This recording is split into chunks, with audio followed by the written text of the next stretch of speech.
A máa ń kọ wíìlì o. Ara ẹ̀sìn wa ni o. Because some people believe you don't write a will as a Muslim. No. You write a will o. I've alluded to some of the reasons why we need to have a will. Especially when you are indebted. Wọ́n tó bá jẹ gbèsè tó bá kọ wíìlì ẹ̀ kalẹ̀. O ò ní ní sinmi lọ́rùn o. The Prophet said it. Sallallahu alayhi wa sallam. There is no peace of mind for anyone who dies while you are indebted. Especially if it's not written and nobody knows about it, so nobody pays it. O ò lè ní sinmi lọ́rùn o tó bá jẹ gbèsè kú o. Rasulullah said it. It's only when you have a written will you'll be able to mention, I'm indebted. This, I want gbèsè tí mo jẹ lélẹ́yìí ẹ bá mi san o. So it's important. Only that the will you write in Islam is in respect of those who cannot be beneficiaries, who cannot inherit you. You know, the Quran that was read to us, Quran 4 verse 11 and 12. Allah tells us, and the last verse in the same surah, 178, Allah tells us those who can inherit us. Those people Allah has mentioned there, you can't change it.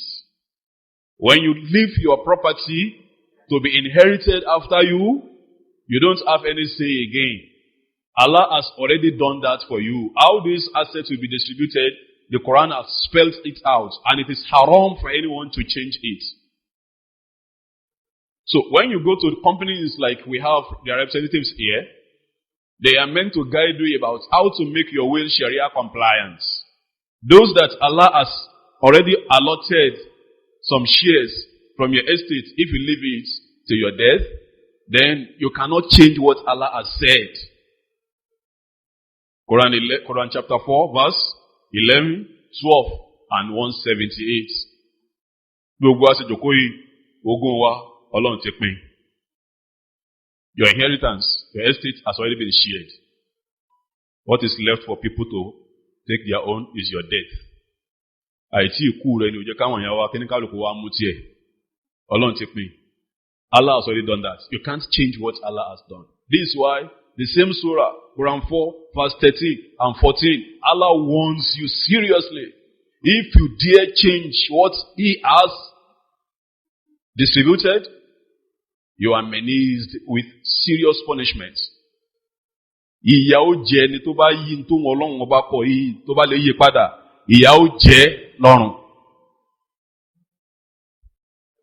You don't joke with that. So, when you write a will, your will must not be more than 1/3 of your estate. Àwọn olùmọ̀ ń kọ wíìlì fún those who are not entitled to inherit you according to the Quran. Àwọn ènìyàn máa ń kọ wíìlì fún. You know somebody, olóore mi ní lágbájá, ṣùgbọ́n tí n bá kú tán, he is not entitled to my inheritance. Mo fẹ́ bùn ní nǹkan, I want to give him something.